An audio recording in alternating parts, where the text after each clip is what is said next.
रसुण आपण को बहुत सारा हेल्थ बेनिफिट दिए किंतु जदि गोटे सठिक उपाय रे आपण याकू खाउचंती सठिक समय रे याकू खांती से बेनिफिट सबू आपणकर 10 गुणा अधिक बढ़ी जिवो। आज वीडियो रे आपण रसुणर किछि हेल्थ बेनिफिट विषय जानिबे केउ उपाय रे खाइबे केउ समय रे खाइबे से सब विषय रे आज आपण बुझी परिबे। तो चैनल को सब्सक्राइब करंतु वीडियो को भी गोटे लाइक कर दियंतु। केउ समय रे खाइबे केउ उपाय रे खाइबे आगु को ए वीडियो रे आपण जानिबे किंतु फर्स्ट आपण जानतु जे रसुण आपण को कोन कोन हेल्थ बेनिफिट दिए।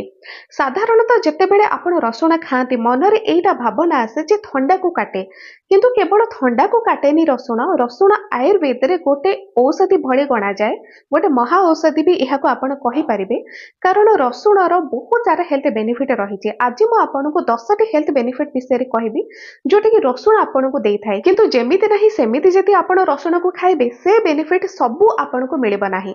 रसुण रे गोटे प्रकार कंपाउंड थाए जहार ना हैला एलिसिन।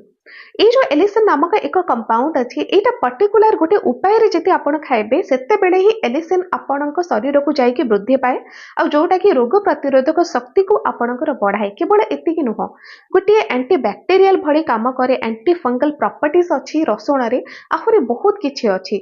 जदि कहिबा तेबे गोटे औषधर भंडार बोली भी आपण रसुण को कहि परिबे। रसुणर सबुठारु बड़ बेनिफिट होची कोन जे सब ऋतु रे आपण रसुण को खाइ परिबे।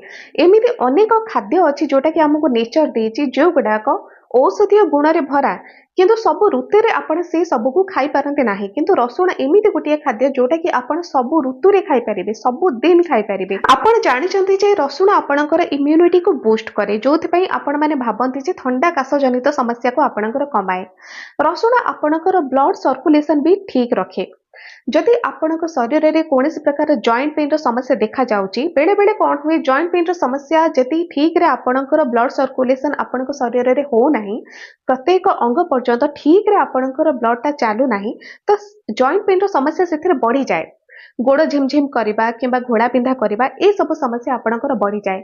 आ रसुण जेतेबेले रेगुलर आपण खांती तो सेही समस्या आपणकर कमी जाए जदि आपण रेगुलर खाइबे काहेकि कारण रसुण आपणकर ब्लड सर्कुलेशन को ठीक रखे कारण एथिरे पोटासियम रही बहुत सारा मैग्नीशियम भी रही जेहेतु ए सब रही तो आपणकर ब्लड सर्कुलेशन को ठीक रखे रसुण।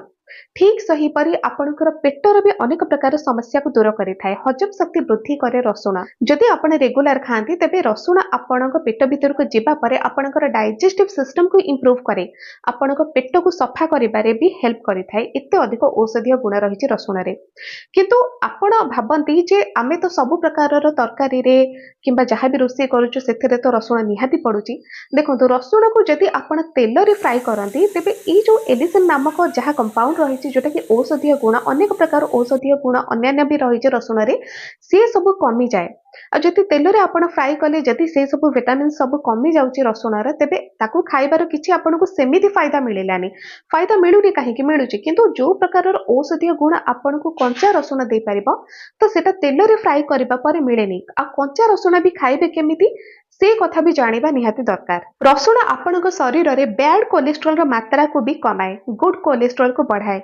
दुई प्रकार कोलेस्ट्रॉल थाए आपणक शरीर रे बैड कोलेस्ट्रॉल आउ गुड कोलेस्ट्रॉल रो मात्रा को बढ़ाए रसुण और बैड कोलेस्ट्रॉल रो मात्रा को कमाए जो थेरे आपणक रक्त धमनी रे जदि कोनोसी प्रकार ब्लॉकेज सृष्टि होउची तो सेटा धीरे धीरे करिकि कमे किंतु रेगुलर आपणको रसुण खाइबा को पड़िबो जो थेरे कि बैड कोलेस्ट्रॉल रो मात्रा जते बेले आपणक शरीर रे कमिबा धीरे धीरे आपणकर रक्त धमनी रे थिबा ब्लॉकेज भी कमी थाए।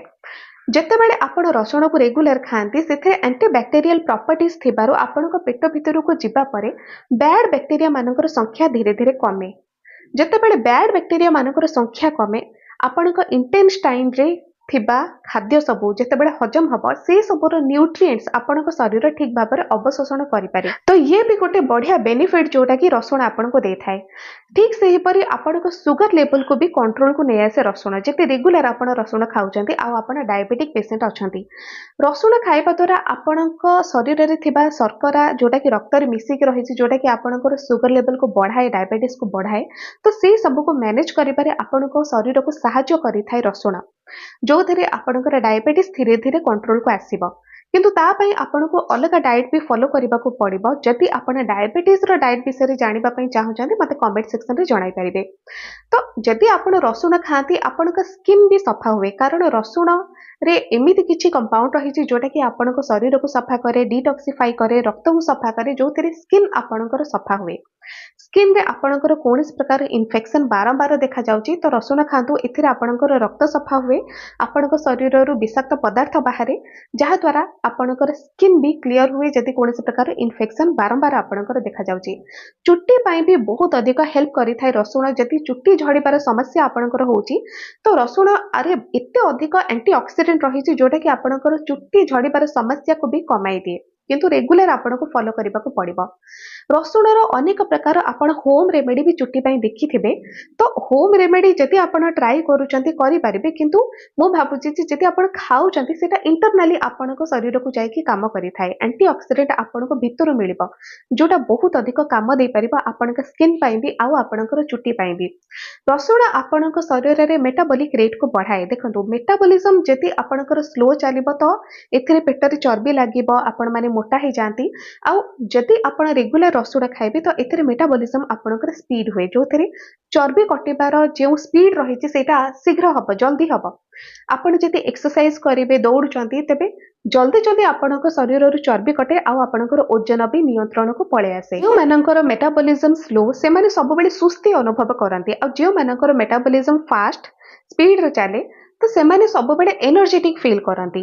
तो रसुण खाइबा द्वारा आपनक शरीर को सब बेले एनर्जी भी मिले, जोटा कि आपनको लागिबो जे एनर्जी बहुत अधिक रही छि, मु एक काम कर देबी, मु से काम कर देबी। आ आपण माने जानिथिबे निश्चय जे आगे ए किछि वर्ष पूर्व जेतेबेले समस्ते बिल बाड़ी रे काम करूथिले तो सेमाने प्रायतः पखाळ संगरे रसुण दळा टिके खाइदेले भी सेमानकर हेइ जाउथिला। दिन सारा सेमाने बिल रे ही काम करथिले, आ एते एनर्जी सेमानकु मिले केउठु। रसुण जदि आपण डेली खाती तो आपन शरीर को एनर्जेटिक फील हुए। तो ये गोटे बहुत ही बढ़िया प्लस पॉइंट रसुणर, जे आपन को जदि एनर्जेटिक फील होनी रसुण खाई देखु, डेली सकाळे देखिबे एनर्जी आपणकर बहुत ही बढ़िया रहिबो। जेमिति स्टार्टिंग रे आपन को कहली जे रसुण आपन शरीर रे ब्लड सर्कुलेशन को बढ़ाए, जो थरे जॉइंट पेन आपणकर दूर हुए। जॉइंट पेन जदि आपणकर सब बेले रहुची किंबा बयस अधिक जो रेगुलर आपणकर जॉइंट पेन होची, जो थरे कि अंटा दरज, आंठू दरज, पाद दरज, चलिबा समय रे घोड़ा पिंधा करिबा, ए सब समस्या होची आपणकर, तो एथिपई आपण रसुण को खाई भी पारिबे आ रसुण को आपण लगेई भी पारिबे।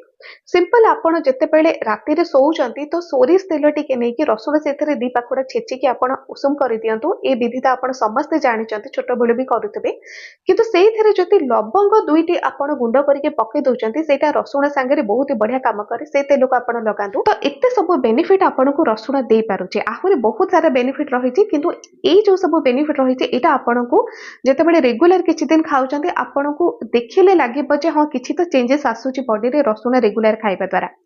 किंतु केमिति रसुण को आपण खाइबे, देखंतु आपण को कहिले जे तेल रे फ्राई करिवे नै, कंचा खाइबे। किंतु कंचा आपण केमिति खाइबे, आपण कंचा जति रसुण को खाइबे पानी संगरे ताकू खाइ परिबे। आपण सकाळे खाली पेटरे रसुण गोटाई कुड़ा नै जांतु, गोटाई कुड़ा जति बड़ साइज रो कुड़ा अछि गोटाई कुड़ा नियंतु, जति छोट साइज रो अछि तेबे दुईटी कुड़ा ताकू नै जांतु।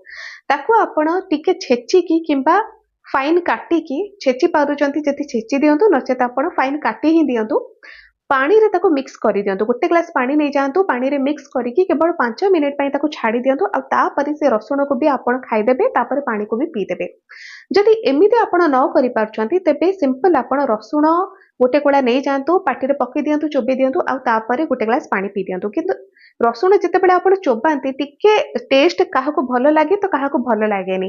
ताठार भलो हबो एटा जे आपण काटी दियंतु फाइन केबा छेची दियंतु, आ पानी रे मिक्स करंतु, ताको आपण तापरे खाइ देबे 5 मिनिट परे, आ से पानी को पी देबे।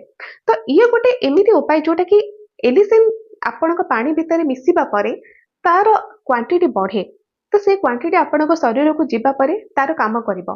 तो एही उपाय रे आपण रसुण को खाइ परिबे।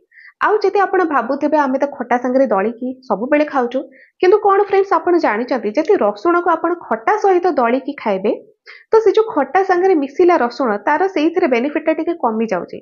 ଖଟା ସହିତ ମିଶିଲା ତାର ବେନିଫିଟ କମିଲା। ତ ସେଥିପାଇଁ ଆପଣ ଏହି ଉପାୟରେ ରସୁଣକୁ ଖାଆନ୍ତୁ, ଖାଲି ପେଟରେ ଖାଆନ୍ତୁ। ରସୁଣକୁ ଆପଣ ଆଉ ଗୋଟିଏ ଉପାୟରେ ବି ଖାଇପାରିବେ, ସେଟା ହଉଛି ମହୁ ସାଙ୍ଗରେ। ମହୁ ସାଙ୍ଗରେ ବି ମିକ୍ସ କରିକି ଆପଣ ରସୁଣକୁ ଖାଇପାରିବେ, କିନ୍ତୁ ମହୁ ସାଙ୍ଗରେ ସମସ୍ତେ ଖାଇବାକୁ ଇଚ୍ଛା କରନ୍ତିନି। କାହିଁକି? କାରଣ ଡାଇବେଟିକ ପେସେଣ୍ଟ ମାନେ ମହୁ ସାଙ୍ଗରେ ଖାଇବାକୁ ଇଚ୍ଛା କରନ୍ତି ନାହିଁ, ସେଥିରେ କ୍ୟାଲୋରିର ମାତ୍ରା ଟିକେ ଅଧିକ ଅଛି। ତ ସବୁଠାରୁ ଭଲ ହବ ଯେ ପାଣି ସାଙ୍ଗରେ ହିଁ ଆପଣ ଏଇଭଳି ମିକ୍ସ କରିକି ରସୁଣକୁ ଖାଇପାରିବେ ଆଉ ପାଣି ଗୋଟେ ଗ୍ଲାସ ପିଇଦେବେ। ଜଏଣ୍ଟ ପେନ୍ ପାଇଁ ଆପଣ ତେଲ ସାଙ୍ଗରେ ରସୁଣକୁ ଗରମ କରିକି ଲଗେଇ ପାରିବେ। ସେଟା ଭିତରୁ ବି ଆପଣ ଯଦି ଏଇଭଳି ଖାଉଛନ୍ତି, ଭିତରୁ ବି ଆପଣଙ୍କର କାମ କଲା, ଆଉ ବାହାରୁ ବି ଆପଣଙ୍କର କାମ କରିପାରିବ। ତେବେ ଆଜିର ଭିଡିଓରେ ଆପଣ ରସୁଣର କିଛି ହେଲ୍ଥ ବେନିଫିଟ୍ ବିଷୟରେ ଜାଣିଲେ, କେଉଁ ଉପାୟରେ ଖାଇବେ ସେ ବିଷୟରେ ବି ଜାଣିଲେ। ଯଦି ଆଜିର ଭିଡିଓ ଆପଣଙ୍କୁ ଟିକେ ବି ଭଲ ଲାଗିଲା, ନିଶ୍ଚୟ ସେୟାର କରନ୍ତୁ ଆପଣଙ୍କ ସାଙ୍ଗମାନଙ୍କ ସହିତ। ଆଜି ପାଇଁ ଏତିକି।